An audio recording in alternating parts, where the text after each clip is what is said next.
Good morning, नमस्कार, कैसे हैं आप? Welcome to commerce journey. मेरा नाम है पीयूष जैन और आज जो स्टैंडर्ड हम लोग पढ़ने वाले हैं वो है हमारे पास ऐसे 520 एनालिटिकल प्रोसीजर। देखिए, एनालिटिकल प्रोसीजर को समझने से पहले सिंपल एक वर्ड समझने की कोशिश करते हैं, एनालिसिस। एनालिसिस क्या होता है? देखिए, हम जीवन में हर जगह एनालिसिस करते हैं। एनालिसिस का मतलब होता है गिवन इंफॉर्मेशन के बेसिस पर किसी कंक्लूजन तक पहुंचना। बड़ा सिंपल है, आप कहीं जा रहे हैं, एक आदमी भागता हुआ जा रहा है, उसके पीछे पीछे पुलिस वाला भाग रहा है, तो हम एक कंक्लूजन तक पहुंचते हैं, चोर होगा। ये एनालिसिस है ना? पार्किंग है, पार्किंग में गाड़ियां खड़ी हुई है, हमें लगता है अच्छा यहाँ पर आज भीड़ भाड़ ज्यादा है। एनालिसिस है ये हमारा। तो हम जो भी इंफॉर्मेशन हमें मिलती है उससे एक लॉजिकल कंक्लूजन तक पहुंचते हैं, और यही लॉजिकल कंक्लूजन तक पहुंचने का तरीका, इसको हम बोलते हैं एनालिसिस।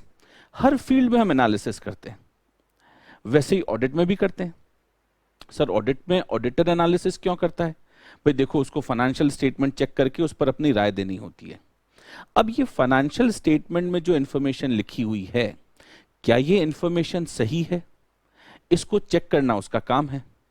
क्या इस चेक करने के तरीके में एक तरीका एनालिसिस करना भी हो सकता है? हाँ जी, बिल्कुल हो सकता है। तो एग्जैक्टली यही ऑडिटर भी करता है। हमारे पास ऑडिटर के पास कुछ जानकारियां हैं, उस जानकारियों के बेसिस पर ऑडिटर एक कंक्लूजन तक पहुंचता है।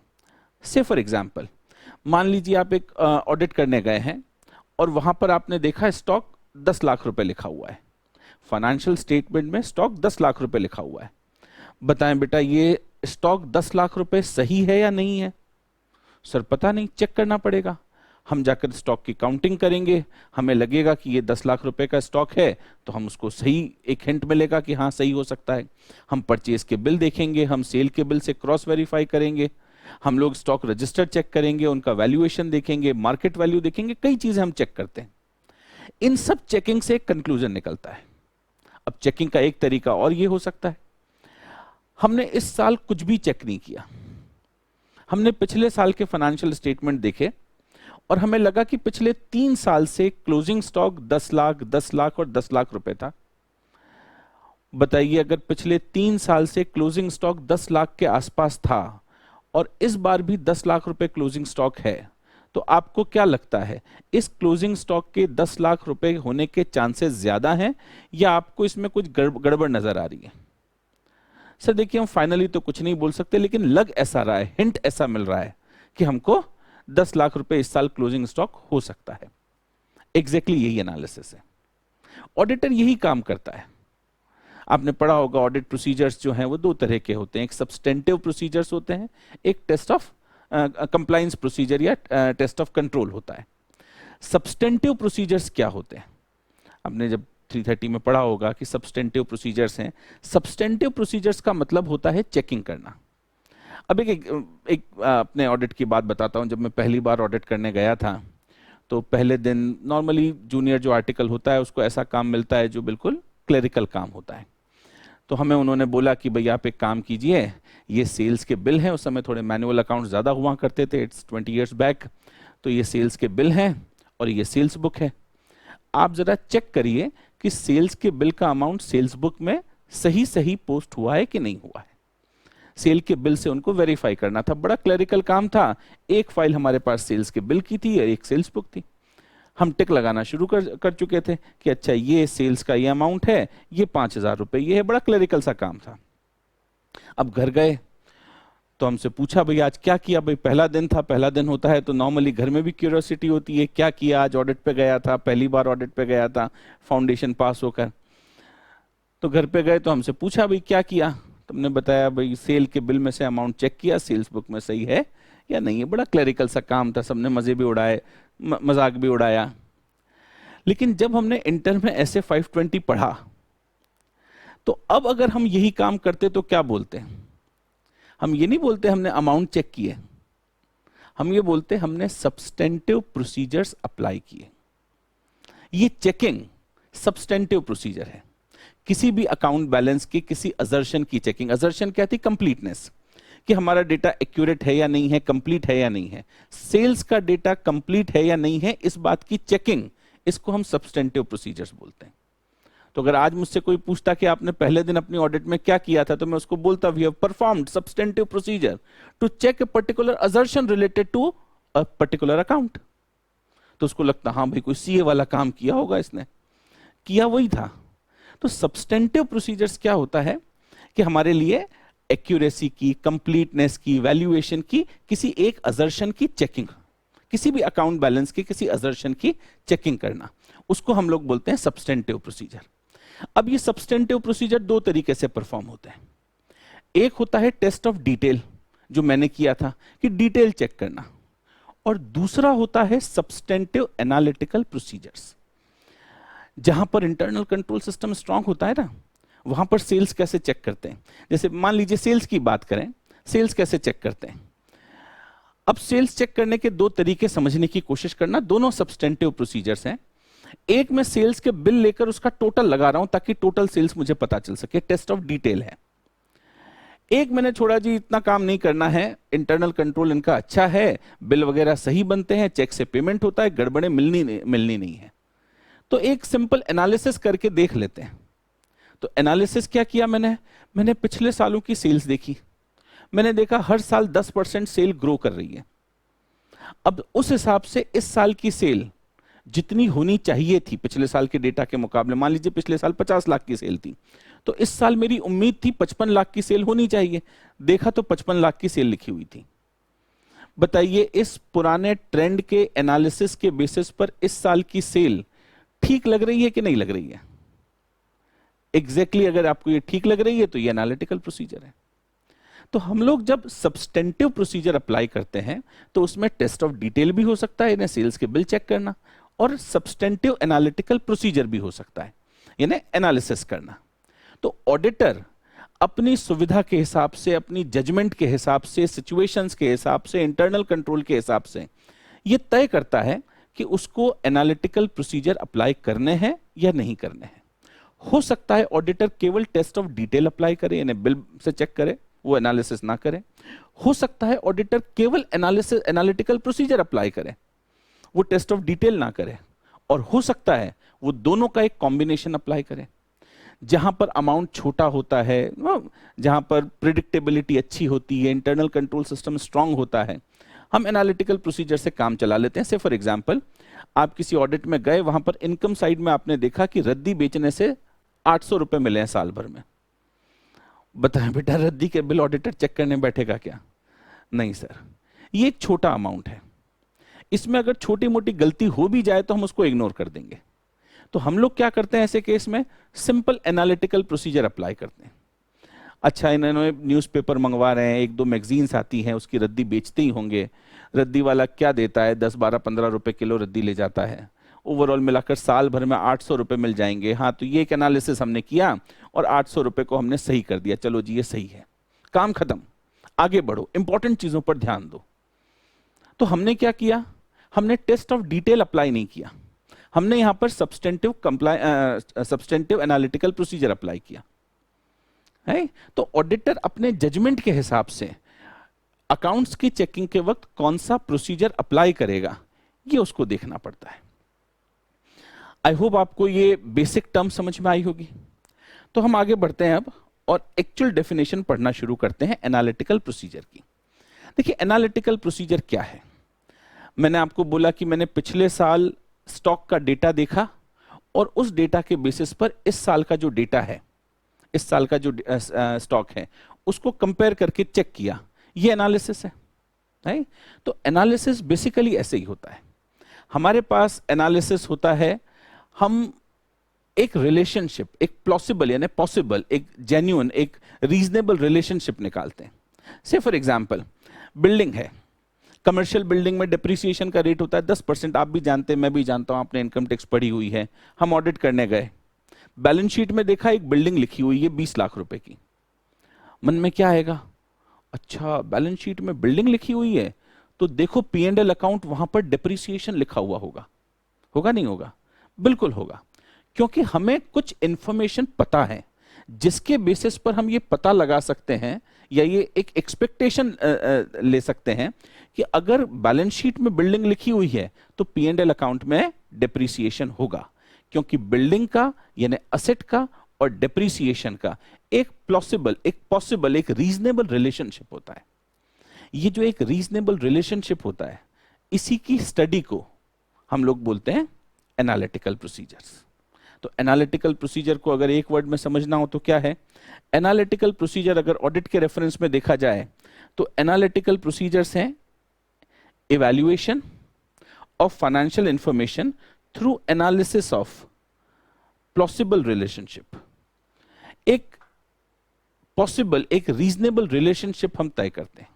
पिछले साल के स्टॉक का इस साल के स्टॉक से एक कंटिन्यूटी का रिलेशनशिप है। बिजनेस चल रहा है, बिजनेस में कोई एक्सपेंशन नहीं हुआ है, तो एक प्रिडिक्टेबिलिटी आ जाती है। यही एनालिटिकल प्रोसीजर है। It is a study of plausible relationship. Sir ये रिलेशनशिप जरूरी है कि फाइनेंशियल ही हो, जैसे असेट का डेप्रिसिएशन के साथ या लोन का इंटरेस्ट के साथ? नहीं बेटा, ये रिलेशनशिप नॉन फाइनेंशियल भी हो सकता है। जैसे आप किसी कंपनी में गए ऑडिट करने और वहां जाकर आपने देखा कि अच्छा 20 एम्प्लॉइज काम कर रहे हैं, 20 एम्प्लॉइज काम कर रहे हैं। आपको लगा ये कंपनी है, इनके यहाँ 20 एम्प्लॉय काम करते हैं। आपने P&L अकाउंट उठाकर देखा तो वहां पर सैलरी लिखा हुआ होगा, उन 20 एम्प्लॉइज को सैलरी मिलती होगी। वहां पर सैलरी लिखा हुआ था 50 लाख रुपए। अब बताइए, सोचिए 20 एम्प्लॉय काम कर रहे हैं, 50 लाख रुपए टोटल सैलरी हमने पे की है। एक एम्प्लॉय की सैलरी 2.5 लाख रुपए साल भर की बनती है, 2.5 लाख रुपए साल भर की, 20-22 हजार रुपए की एक महीने की सैलरी एक एम्प्लॉय की एवरेज। किसी की थोड़ी ज्यादा हो सकती है, किसी की कम हो सकती है। बताएं बेटा, रीजनेबल लग रहा है ये? अगर हमें रीजनेबल लग रहा है तो ये हमारी चेकिंग का एक तरीका हो सकता है कि अच्छा सैलरी ठीक लग रही है। हमने क्या कंपेयर किया? हमने कंपेयर किया नंबर ऑफ एम्प्लॉइज को सैलरी से। सर अगर यही 50 लाख की बजाय 5 लाख रुपए सैलरी लिखा हुआ होता तो क्या होता? हम सोचते 20 एम्प्लॉई हैं, सबको मिलाकर 5 लाख रुपए की इन्होंने सैलरी दी है, यानी एक एम्प्लॉय की सैलरी केवल 25,000 रुपए साल की, वो 2,000-2,100 रुपए महीने कमाता है। ऐसा थोड़ी ही होता है। किस एम्प्लॉय को 2,000 रुपए महीने की सैलरी मिलती है? आजकल 2,000 रुपए महीने में कौन काम करता है? आज से 50 साल पहले होता तो हो सकता है रीजनेबल लगता, 40 साल पहले रीजनेबल लगता, आज तो नहीं लग रहा है। तो हमने जब नंबर ऑफ एम्प्लॉय को सैलरी से कंपेयर किया तो हमें लगा कि ये ठीक नहीं है? तो प्लॉसिबल रिलेशनशिप हम लोग देखते हैं और उसका एनालिसिस करते हैं और उससे कंक्लूजन निकालते हैं। कंक्लूजन ये निकल सकता है कि चीजें ठीक है, कंक्लूजन ये निकल सकता है कि चीजें ठीक नहीं है। अगर हमको चीजें ठीक नहीं लगती है तो इसको बोलते हैं एक्सेप्शन। अगर हमें चीजें ट्रेंड में, रेशियोज में नहीं लगती है, वो प्लॉसिबल रिलेशनशिप हमें सूट नहीं करता है, हम उससे कन्विंस नहीं हो पाते हैं, तो उसको बोलते हैं एक्सेप्शन। क्या इस एक्सेप्शंस की सिचुएशन के को और डिटेल में हमें देखना चाहिए? बिल्कुल। तो एनालिटिकल प्रोसीजर में हमको 2 बातें बोली है। पहला उन्होंने बोला है कि आप स्टडी कीजिए प्लॉसिबल रिलेशनशिप्स को, चाहे वो फाइनेंशियल हो चाहे नॉन फाइनेंशियल हो, और अगर आपको कहीं पर एक्सेप्शन नजर आए, एक्सेप्शन का मतलब फ्लक्चुएशन नजर आए, चीजें कम ज्यादा हो रही हैं, फ्लक्चुएशन है, इनकंसिस्टेंसी नजर आए कोई किसी भी तरह की रिलेशनशिप में, जैसे 20 एम्प्लॉय और 5 लाख की टोटल सैलरी, इनकंसिस्टेंसी नजर आ रही है, और या फिर हमारी एक्सपेक्टेड नॉलेज से कुछ डेविएशन नजर आए, तो आप फिर उसको इन्वेस्टिगेट कीजिए। तो हमारे पास क्या चीज हो गई? अब आप देखिए, पूरी डेफिनेशन एक साथ पढ़ेंगे तो यू विल रियलाइज कि हमारे पास एनालिटिकल प्रोसीजर में ये 2 चीजें होती है। एनालिटिकल प्रोसीजर में हम रिलेटेड डेटा, चाहे वो फाइनेंशियल हो नॉन फाइनेंशियल हो, चेक करते हैं और इन्वेस्टिगेट करते हैं किसी भी तरह के फ्लक्चुएशन को, इनकंसिस्टेंसी को, और एक्सपेक्टेड वैल्यू से अगर कोई डेविएशन है तो उसको हम लोग इन्वेस्टिगेट करते हैं। ये मिलाकर होता है हमारे पास एनालिटिकल प्रोसीजर। बताएं बेटा, एनालिटिकल प्रोसीजर का मतलब समझ में आ रहा है? क्या एनालिटिकल प्रोसीजर से जो कंक्लूजन्स निकलते हैं वो बहुत रिलायबल कंक्लूजन्स होते हैं? हमने कहा नहीं, इनको एविडेंस की तरह मानिए आप, लेकिन ये बहुत रिलायबल एविडेंस नहीं है, ये परसुएसिव एविडेंस नहीं है, कन्विंसिंग एविडेंस नहीं है, इनकी रिलायबिलिटी कम होती है। तो ऐसी सिचुएशन जहां पर इंटरनल कंट्रोल सिस्टम स्ट्रांग हो और हमें बहुत परसुएसिव एविडेंस की जरूरत ना हो, जैसे मैंने रद्दी की इनकम का बताया आपको, तो वहां पर हम एनालिटिकल प्रोसीजर पर थोड़ा भरोसा कर लेते हैं। नहीं तो हम एनालिटिकल प्रोसीजर पर कोई खास भरोसा नहीं करते, इनको हम कॉरबोरेटिव एविडेंस यानी सपोर्टिंग एविडेंस की तरह से काम में लेते हैं कि हमने बेसिक एनालिसिस की, बेसिक हमने चेकिंग की है और उस चेकिंग के साथ एक हमें हिंट और मिल जाएगा कि अच्छा एनालिसिस से भी यही आ रहा है तो चलो ठीक ही लग रहा है। तो एनालिटिकल प्रोसीजर, अगर आपको क्वेश्चन ऑब्जेक्टिव टाइप में आ सकता है, क्या एनालिटिकल प्रोसीजर परसुएसिव एविडेंस है? परसुएसिव का मतलब होता है कन्विंसिंग, बहुत भरोसे वाले, अच्छे भरोसे वाले। तो क्या एनालिटिकल प्रोसीजर्स, जो भी कंक्लूजन हमने निकाले हैं, क्या एनालिटिकल प्रोसीजर्स परसुएसिव एविडेंस है? Answer is no, persuasive evidence नहीं है, ये कन्विंसिंग एविडेंस नहीं है, रिलायबल एविडेंस नहीं है। ये एविडेंस थोड़े कम रिलायबल होते हैं, इनकी रिलायबिलिटी कम होती है, तो इनको साइड एविडेंस ना, जैसे होता है ना फिल्मों में साइड एक्टर होते हैं, वैसे ये साइड एविडेंस है, कॉरबोरेटिव सपोर्टिंग एविडेंस की तरह से हम लोग काम में लेते हैं। ये मेन एविडेंस नहीं हो सकते एनालिटिकल प्रोसीजर्स। ठीक है सर, एनालिटिकल प्रोसीजर्स के मेथड्स क्या हो सकते हैं, कैसे करते हैं एनालिटिकल प्रोसीजर? आपने बताया कि रिलेशनशिप हम देखते हैं दो चीजों के बीच में। ये रिलेशनशिप एक सिंपल दो चीजों के बीच की रिलेशनशिप हो सकती है, ये रिलेशनशिप एक ना सोफेस्टिकेटेड कॉम्प्लिकेटेड कैलकुलेशन हो सकती है। जैसे सेल्स है, अब हमारे पास 10 प्रोडक्ट हैं, 5 अलग अलग जोन में सेल होते हैं, हर एक जोन की कंपटीशन अलग हो सकते हैं, हर एक जोन के लॉ अलग हो सकते हैं, हर जगह की पसंद नापसंद अलग हो सकती है। छोले भटूरे हैं, वो दिल्ली में जितने अच्छे बिकते हैं, चेन्नई में हो सकता है छोले भटूरे पसंद करने वाले कम लोग हों, उधर का डोसा हो सकता है पंजाब में कम बिके। तो हमारे पास कई तरह की पसंद हो सकती है, कई इकोनॉमिक फैक्टर्स हो सकते हैं, सोशल फैक्टर्स हो सकते हैं जो हमारी सेल को इफेक्ट करते हैं। अब आपको सेल की प्रिडिक्टेबिलिटी, सेल का प्रिडिक्शन करना है तो कितना मुश्किल काम हो जाता है।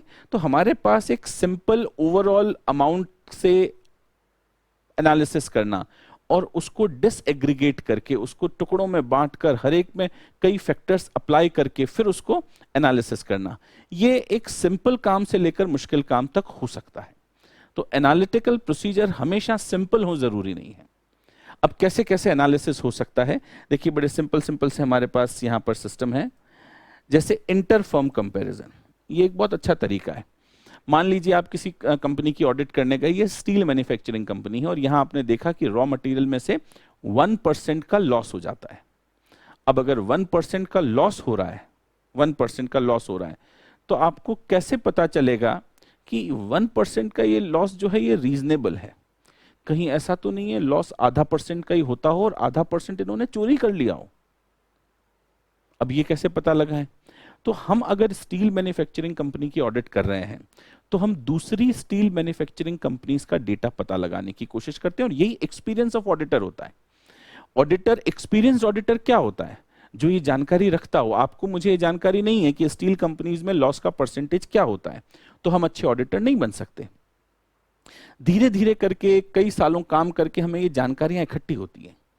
अब हमने दूसरी फॉर्म में देखा कि वहां पर लॉस का परसेंटेज क्या है, हमें लगा कि अच्छा वहां पर भी लॉस का परसेंटेज 1% है, दूसरी एक किसी स्टील कंपनी में भी 1% है, इसमें भी 1% है। तो हमने ये कंक्लूजन निकाला कि अच्छा 1% रीजनेबल है, इसमें बहुत ज्यादा दिक्कत नहीं है। तो ये इंटरफर्म कंपैरिजन हुआ। दूसरा होता है intra firm comparison. Intra firm comparison मतलब हमारी फर्म का हमारी फर्म से कंपैरिजन। जैसे हमारी फर्म का पिछले साल लॉस परसेंटेज क्या था और इस साल लॉस परसेंटेज क्या है, तो ये क्या हुआ? Intra firm comparison. Comparison of client data with client determined expected result. जैसे बजट एनालिसिस, हम बजट का एनालिसिस करते हैं। क्लाइंट ने साल की शुरुआत में सोचा सैलरी का हमारा ये बजट है, बताइए, उससे भी कंपेयर करके हमको एक इंफॉर्मेशन मिल सकती है। बिल्कुल, तो बजट एनालिसिस हो सकता है। फिर ऑडिटर के एक्सपेक्टेड, जैसे आपको इंटरेस्ट की रेट पता हो सकती है, डेप्रिसिएशन की रेट्स पता हो सकती है, तो हमारे दिमाग में एक एक्सपेक्टेशन होती है कि अच्छा असेट है तो डेप्रिसिएशन का अमाउंट इतना होना चाहिए लगभग, तो वो भी हमारे लिए एनालिटिकल प्रोसीजर है। फिर comparison of client data with expected result using non financial data, तो नॉन फाइनेंशियल कंपैरिजन हो सकता है, जैसे अभी अपन ने एग्जांपल लिया है। कई चीजें हो सकती है। आप कॉस्टिंग में भी पढ़ते हैं, कॉस्टिंग में होता है ना, हमारे पास इतने लाइट पॉइंट्स हैं तो ये इलेक्ट्रिसिटी का खर्चा है, इतना एरिया है तो इसका रिपेयर मेंटेनेंस का इतना खर्चा होगा, रेंट इतना होगा, हमारे पास असेट की वैल्यू है तो उस हिसाब से इंश्योरेंस हम लोग कैलकुलेट करते हैं। तो ये सब चीजें फाइनेंशियल नॉन फाइनेंशियल कंपैरिजन सब एनालिटिकल प्रोसीजर का पार्ट है। और जनरल इकोनॉमिक इंफॉर्मेशन, डॉलर के रेट क्या चल रहे हैं, फ्लक्चुएशन रेट क्या है, ग्लोबल मार्केट कंडीशन क्या है, वैल्यूज बढ़ रही हैं कम हो रही हैं, इन्फ्लेशन की कंडीशन क्या है, सबका असर हमारे बिजनेस पर पड़ता है, तो उनके वैल्यूएशन पर इन सब का असर पड़ता है। बताएं बेटा, ये एनालिटिकल प्रोसीजर क्या होता है, ये मीनिंग समझ में आ रहा है? ये नोट्स आपको बिल्कुल डिस्क्रिप्शन सेक्शन में मिल जाएंगे। देखिए, अब हमको समझना पड़ेगा कि एनालिटिकल प्रोसीजर का प्रोसीजर क्या होता है, कैसे काम होता है, क्या स्टेप्स हैं जिनसे ये प्रोसीजर पूरा होता है। तो हमारे पास इस प्रोसीजर के 4 स्टेप्स हैं। देखिए, आप जब भी एनालिसिस करेंगे तो आप सबसे पहले क्या करेंगे, आप सबसे पहले देखेंगे कि क्या इस एरिया में एनालिटिकल प्रोसीजर अप्लाई करना सूटेबल है या नहीं है, और अगर सूटेबल है तो कौन सा एनालिटिकल प्रोसीजर अप्लाई करें। हम इंटर फर्म कंपैरिजन करें या इंट्रा फर्म कंपैरिजन करें, हम बजट एनालिसिस करें या रेशियो एनालिसिस करें या ट्रेंड एनालिसिस करें, किस तरह का एनालिटिकल प्रोसीजर हम यहां अप्लाई करें। तो सबसे पहला काम होता है ऑडिटर का कि ऑडिटर ये जज करता है कि हमें किस तरह का एनालिटिकल प्रोसीजर यहां अप्लाई करना चाहिए। जब एक बार वो ये जज कर लेता है कि उसे किस तरह का एनालिटिकल प्रोसीजर अप्लाई करना चाहिए, तो दूसरा नंबर आता है कि एनालिटिकल प्रोसीजर करने के लिए जो हमारे पास डेटा अवेलेबल है, क्या वो रिलायबल है। अगर हम इंटर फर्म कंपैरिजन करना चाहते हैं तो क्या दूसरी फर्म का हमारे पास जो डेटा है वो रिलायबल डेटा है। क्या हम इंट्रा फर्म कंपैरिजन करना चाहते हैं तो हमारी फर्म का पिछले साल का डेटा रिलायबल है, तो हम रिलायबिलिटी चेक करते हैं। फिर होता है कि जो डेटा हमारे पास अवेलेबल है उसके बेसिस पर हम एक एक्सपेक्टेशन निकालने की कोशिश करते हैं। जैसे मैंने आपको शुरुआत में एग्जांपल लिया था इन्वेंटरी का। इन्वेंटरी का हमारे पास पिछले 3 साल का डेटा अवेलेबल है, 10 लाख रुपए, 10 लाख रुपए, 10 लाख रुपए। बताइए, हमारे दिमाग में इस साल के लिए क्या एक्सपेक्टेशन है। सर, एक्सपेक्टेशन है इस साल भी इन्वेंटरी 10 लाख रुपए होगी। या मैंने एक और एग्जांपल लिया था सेल्स का कि हर साल सेल 10% बढ़ रही है। अब पिछले साल अगर सेल 50 लाख रुपए थी तो इस बार की सेल का हमारा एक्सपेक्टेशन क्या होगा, तो भाई ये 55 लाख रुपए होगा। तो हम एक ये एक्सपेक्टेशन डेवलप करते हैं। ये एक्सपेक्टेशन प्रिसाइज भी हो सकती है और थोड़ी सी रीजनेबल भी हो सकती है। जैसे सेल के मामले में या इन्वेंट्री के मामले में कोई प्रिसाइज कैलकुलेशन नहीं है। हर साल 10% सेल बढ़ रही है इसलिए इस साल भी 10% एग्जैक्टली सेल बढ़ेगी, ये प्रिडिक्ट करना कोई बहुत प्रिसाइज कैलकुलेशन नहीं है ना। तो हमारे पास एक एक्सपेक्टेशन हमारी डेवलप होती है। अब उस एक्सपेक्टेशन को हम एक्चुअल डेटा से कंपेयर करते हैं। अगर वो मैच हो जाता है तो हम बोलते हैं चलो ठीक लग रहा है, और अगर मैच नहीं होता है तो इसको हम लोग बोलते हैं एक्सेप्शन। तो हमारे पास एनालिटिकल प्रोसीजर के कितने स्टेप्स हो गए? 4 स्टेप। सबसे पहले कौन सा एनालिटिकल प्रोसीजर अप्लाई करें वो चेक करना। दूसरा, जो डेटा हमारे पास है उसकी रिलायबिलिटी चेक करना। तीसरा, हमारी एक्सपेक्टेशन डेवलप करना, और उस एक्सपेक्टेशन के बेसिस पर कंपैरिजन करके अगर कोई एक्सेप्शंस हैं तो उन एक्सेप्शंस का पता लगाना। क्योंकि अगर एक्सेप्शन है तो हम फिर उसको फर्दर ऑडिट प्रोसीजर अप्लाई करेंगे, टेस्ट ऑफ डिटेल अप्लाई करेंगे, ज्यादा डिटेल में चेक करेंगे, केवल एनालिटिकल प्रोसीजर पर भरोसा नहीं करेंगे। नाउ अब हम बात करते हैं पहले स्टेप की। कौन सा एनालिटिकल प्रोसीजर हमारे लिए सूटेबल रहेगा या एनालिटिकल प्रोसीजर हम अप्लाई करें भी या नहीं करें, ये जज करना। तो इसके लिए कुछ फैक्टर्स हैं। इन फैक्टर्स को हम लोग ध्यान में रखते हैं और फिर ये ऑडिटर का जजमेंट होता है कि हम एनालिटिकल प्रोसीजर अप्लाई करें या नहीं करें। मैंने आपको बताया था कि आप सब्सटेंटिव प्रोसीजर में केवल टेस्ट ऑफ डिटेल अप्लाई कर सकते हैं, केवल एनालिटिकल प्रोसीजर अप्लाई कर सकते हैं, या फिर दोनों का एक कॉम्बिनेशन अप्लाई कर सकते हैं। तो ये ऑडिटर का अपना जजमेंट है, लेकिन ये जजमेंट किन फैक्टर्स के बेसिस पर बनता है, वो ये पॉइंट्स हैं। जैसे प्रिडिक्टिव ट्रांजैक्शन, हमारे पास पहला पॉइंट है कि हमारे पास ट्रांजैक्शन कितने प्रिडिक्टिव इन नेचर हैं। देखिए, कुछ ट्रांजैक्शन प्रिडिक्टिव होते हैं, जैसे सैलरी है, तो पिछले साल जो एम्प्लॉय थे, अगर हमारे पास कोई एक्सपेंशन नहीं हुआ है तो लगभग उतने ही एम्प्लॉय होंगे, उतनी ही सैलरी होगी, या कुछ अगर इंक्रीज है सैलरी का तो एक फिक्स पैटर्न होगा उस इंक्रीज का। तो ऐसे ट्रांजैक्शन जिनको ईयर टू ईयर प्रिडिक्ट किया जा सकता है, उनको हम बोलते हैं प्रिडिक्टिव ट्रांजैक्शन। अब मान लीजिए एक ट्रांजैक्शन है लॉस बाय फायर। क्या पिछले साल हमारे गोडाउन में आग लग गई थी, इसलिए इस साल भी आग लग जाएगी और लॉस हो जाएगा, ये प्रिडिक्शन की जा सकती है क्या? नहीं। पिछले साल हमारे पास लीगल पेनल्टीज थी, तो क्या इस साल भी लीगल पेनल्टीज होंगी? नहीं। पिछले साल हम कोई केस हार गए थे, तो इस साल भी क्या हम कोई केस हार जाएंगे? नहीं। ये एकदम नॉन प्रिडिक्टेबल ट्रांजैक्शन है, इनकी प्रिडिक्टेबिलिटी जीरो है। बताइए किस तरह के ट्रांजैक्शन में आप एनालिटिकल प्रोसीजर अप्लाई करना चाहेंगे? ऐसे ट्रांजैक्शन जो प्रिडिक्टेबल हैं या ऐसे जो नॉन प्रिडिक्टेबल हैं? सर ऑब्वियस सी बात है, जहां प्रिडिक्टेबिलिटी है वहीं तो कंपैरिजन कर पाएंगे। अब कुछ ट्रांजैक्शन होते हैं जो इनके बीच में कहीं आते हैं, जैसे एडवर्टीजमेंट का खर्चा, इनको हम बोलते हैं डिस्क्रिशनरी ट्रांजैक्शन। अपनी इच्छा के हिसाब से हम खर्च कर सकते हैं। ये सैलरी की तरह प्रिडिक्टेबल तो नहीं होते हैं, लेकिन ये लॉस बाय फायर की तरह नॉन प्रिडिक्टेबल भी नहीं होते हैं, ये बीच में कहीं होते हैं। एडवर्टीजमेंट का खर्चा पिछले साल जितना किया था, इस साल हमारी इच्छा है तो हम कम भी कर सकते हैं, ज्यादा भी कर सकते हैं।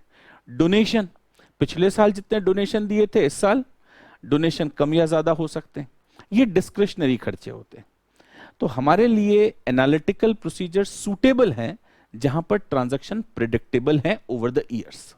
और ये इंपॉर्टेंट क्वेश्चन है एग्जाम के लिए भी कि एनालिटिकल प्रोसीजर्स की सूटेबिलिटी वहां पर ज्यादा होती है जहां over the year transaction predictable होते जाते हैं। अगर ट्रांजैक्शन प्रिडिक्टेबल नहीं है, चाहे वो डिस्क्रिशनरी नेचर के हो, चाहे वो नॉन प्रिडिक्टेबल हो, हम एनालिटिकल प्रोसीजर अप्लाई नहीं करते हैं। दूसरा है टाइप ऑफ एनालिटिकल प्रोसीजर। अब किस तरह का एनालिटिकल प्रोसीजर हम अप्लाई करें, ये हमको देखना पड़ता है। ये प्योरली ऑडिटर का जजमेंट है अकॉर्डिंग टू द सिचुएशन। फिर इंटरनल कंट्रोल सिस्टम कैसा है? देखिए, अगर इंटरनल कंट्रोल सिस्टम अच्छा है, टेस्ट ऑफ कंट्रोल हमने अप्लाई किए हैं, हमने चेक किया है कि इंटरनल कंट्रोल सिस्टम मजबूत है, तो हमें लगता है कि हाँ गलतियां कम होंगी और हम एनालिटिकल प्रोसीजर काम में ले सकते हैं। अगर इंटरनल कंट्रोल सिस्टम वीक हो तो एनालिटिकल प्रोसीजर हमारे लिए काम के नहीं होंगे, तब हमें टेस्ट ऑफ डिटेल काम में लेना पड़ेगा। सब्सटेंटिव प्रोसीजर तो काम में लेंगे, लेकिन test of detail. Other substantive procedures, क्या दूसरे सब्सटेंटिव प्रोसीजर हम अप्लाई कर सकते हैं टेस्ट ऑफ डिटेल वाले? अगर कर सकते हैं तो पहले उनको प्रेफर करें, ठीक है। और मटेरियलिटी, मैंने एक एग्जांपल लिया था, अगर कम मटेरियल आइटम है, जैसे रद्दी बेचने से होने वाली इनकम, हम एनालिटिकल प्रोसीजर में निपटा देते हैं। अगर ज्यादा मटेरियल है तो हम फिर टेस्ट ऑफ डिटेल अप्लाई करेंगे, एनालिटिकल प्रोसीजर अप्लाई नहीं करेंगे। बताइए बेटा, मटेरियलिटी से रिलेटेड ये पॉइंट क्लियर है? नाउ नेक्स्ट हमारे पास आता है कि जिस डेटा के बेसिस पर हम ये एनालिटिकल प्रोसीजर कर रहे हैं, क्या वो डेटा रिलायबल है या नहीं है। एनालिटिकल प्रोसीजर मैंने आपको बताया 4 चीजों से मिलकर बना हुआ है। पहला, हमने सूटेबिलिटी देखी कि एनालिटिकल प्रोसीजर कौन सा हम लोग सेलेक्ट करें। नाउ दूसरा, हम वो डेटा जिसके बेसिस पर एनालिटिकल प्रोसीजर कर रहे हैं, क्या वो डेटा रिलायबल है, उसकी रिलायबिलिटी क्या है। अब ये रिलायबिलिटी कैसे जज होती है? देखिए, अगर हम इंट्रा फर्म कंपैरिजन कर रहे हैं, यानी ट्रेंड है, रेशियोज हैं, ये अप्लाई कर रहे हैं, पिछले साल के डेटा से इस साल का डेटा हम लोग चेक कर रहे हैं, तो हमारे लिए रिलायबिलिटी अच्छी होगी अगर पिछले साल का डेटा ऑडिटेड है, हमारी कंपनी का इंटरनल कंट्रोल सिस्टम अच्छा है, तो हमारे लिए डेटा की रिलायबिलिटी बढ़ जाएगी और हम कंपैरिजन अच्छे से कर पाएंगे। तो ऐसे कौन से फैक्टर्स हो सकते हैं अलग अलग सिचुएशन में जिनसे हम डेटा की रिलायबिलिटी जज करते हैं? तो पहला है सोर्स ऑफ इंफॉर्मेशन। हमको ये डेटा कहाँ से मिला है। अगर हम इंटर फर्म कंपैरिजन करना चाहते हैं तो वो दूसरी वाली फर्म का डेटा हमको कहाँ से मिला है, क्या वो डेटा हमको उनके ऑडिटेड फाइनेंशियल स्टेटमेंट से मिला है या कोई जनरल इंटरनेट गूगल सर्च से मिला है। गूगल सर्च से मिला हुआ डेटा उतना रिलायबल नहीं होगा जितना उस कंपनी के ऑडिटेड फाइनेंशियल स्टेटमेंट से मिला हुआ डेटा होगा। तो सोर्स हमारे पास क्या है वो बहुत इंपॉर्टेंट है।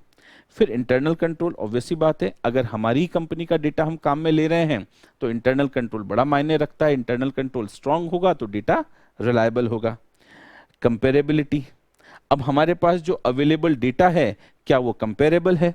से फॉर एग्जांपल सैलरी की अपन ने बात की थी, तो सैलरी का डेटा पिछले साल की सैलरी और इस साल की सैलरी कंपेरेबल तब होगी जब इस बीच में कोई एक्सपांशन ना हुआ हो, कोई हमारी कंपनी बंद ना हुई हो, एक बड़े नंबर ऑफ एम्प्लॉइज ज्वाइन ना हुए हो या छोड़कर ना गए हो, सैलरी में कोई ड्रास्टिक चेंज ना आया हो या सैलरी में कोई अरियर्स का पेमेंट ना हुआ हो।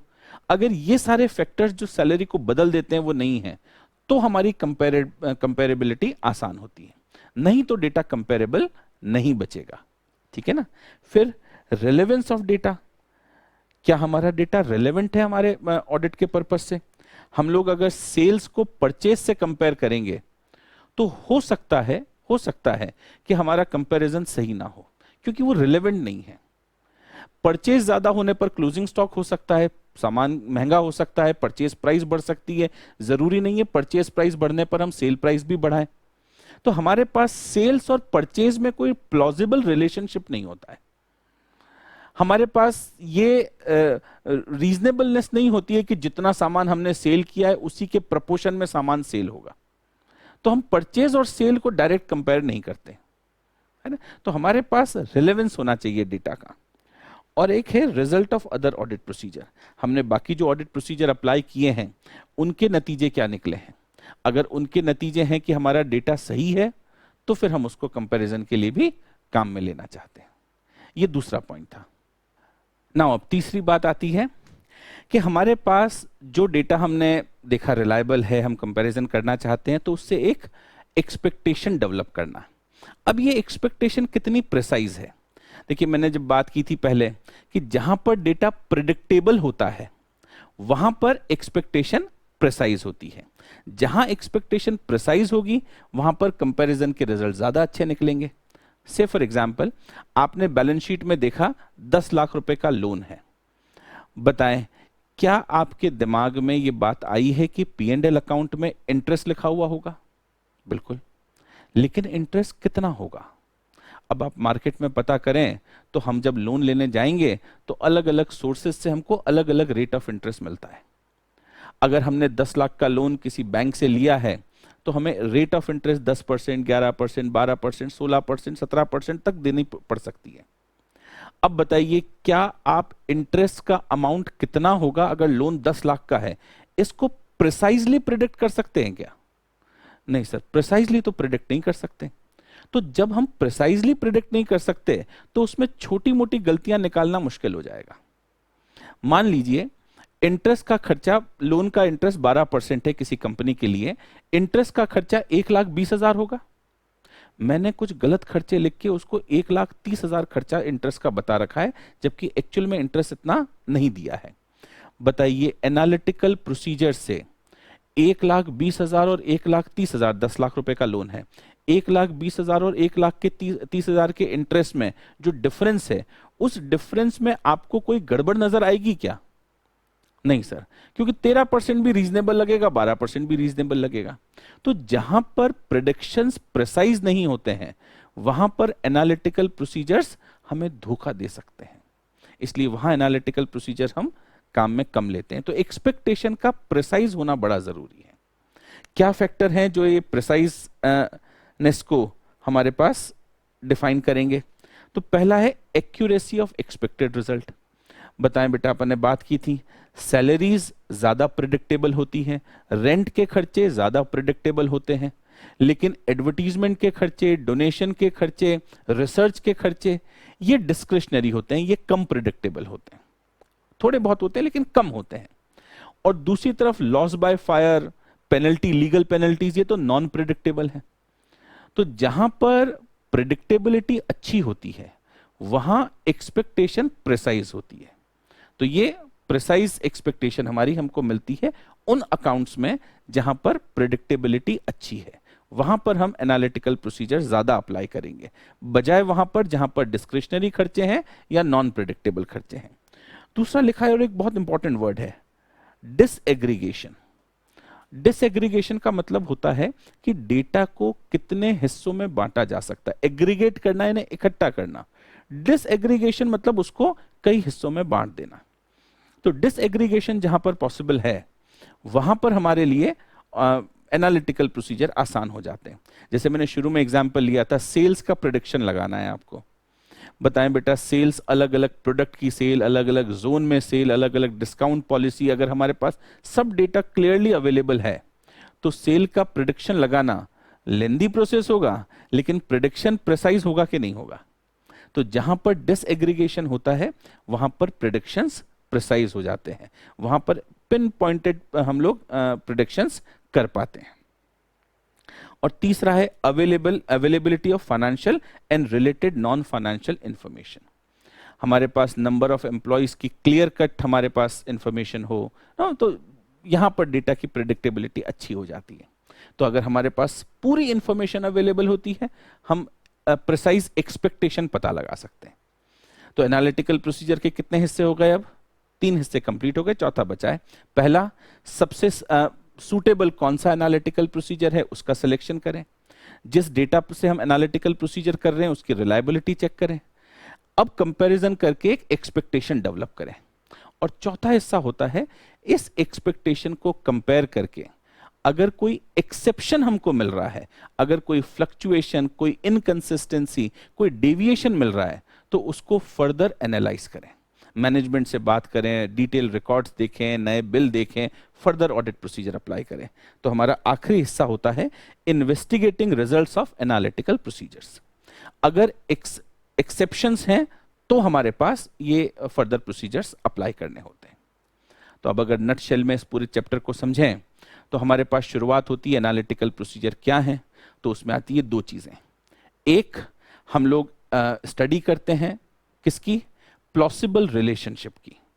कौन कौन से plausible relationship? Financial, non financial, दोनों तरह के प्लॉसिबल रिलेशनशिप को स्टडी करते हैं। दूसरा, अगर हमें कोई इनकंसिस्टेंसी मिलती है, कोई फ्लक्चुएशन मिलता है, कोई डेविएशन मिलता है, यानी एक्सेप्शन मिलता है, तो हम उसकी इन्वेस्टिगेशन करते हैं। ये 2 चीजें हमारे लिए होती है एनालिटिकल प्रोसीजर। फिर हम जज करते हैं कि किसी भी एरिया में एनालिटिकल प्रोसीजर अप्लाई करने का तरीका क्या होगा। तो सबसे पहले हम सेलेक्ट करते हैं सूटेबल एनालिटिकल प्रोसीजर। कुछ फैक्टर्स हैं जिनसे हमें पता चलता है कि हमें एनालिटिकल प्रोसीजर अप्लाई करना चाहिए या नहीं करना चाहिए, और करना चाहिए तो कौन सा एनालिटिकल प्रोसीजर अप्लाई करना चाहिए। बहुत सारे एनालिटिकल प्रोसीजर्स हैं हमारे पास, अपन ने पढ़ा है उनके नाम। दूसरा होता है एनालिटिकल प्रोसीजर में जब हम कंपैरिजन करते हैं तो उसके लिए हमारे पास जो डेटा अवेलेबल है उसकी रिलायबिलिटी जज करना।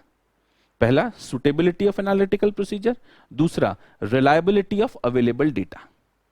तीसरा होता है उस डेटा से एक एक्सपेक्टेशंस डिराइव करना, कि हम कुछ एक अंदाजा लगा पाएं कि हाँ हमारे पास ये डेटा होना चाहिए। और चौथा होता है अगर हमें कोई एक्सेप्शन मिले तो हमें उस एक्सेप्शन का डिटेल में एनालिसिस करना है। तो हमारे पास ये थी समरी आपके चैप्टर 8 की, एनालिटिकल प्रोसीजर की, जो कोइंसिडेंटली एक पूरा स्टैंडर्ड है एनालिटिकल प्रोसीजर SA 520। आपको ये समरी कैसी लगी? अगर आपके कोई डाउट हैं तो नीचे कमेंट में हमें लिखिए और हम उन डाउट को बिल्कुल सॉल्व करेंगे। और इसी तरह हमारे लेक्चर्स देखते रहिए, लाइक बटन दबाइए, हमें भी अच्छा लगता है ना। आगे फिर और लेक्चर्स के लिए आपसे मिलेंगे। Thank you.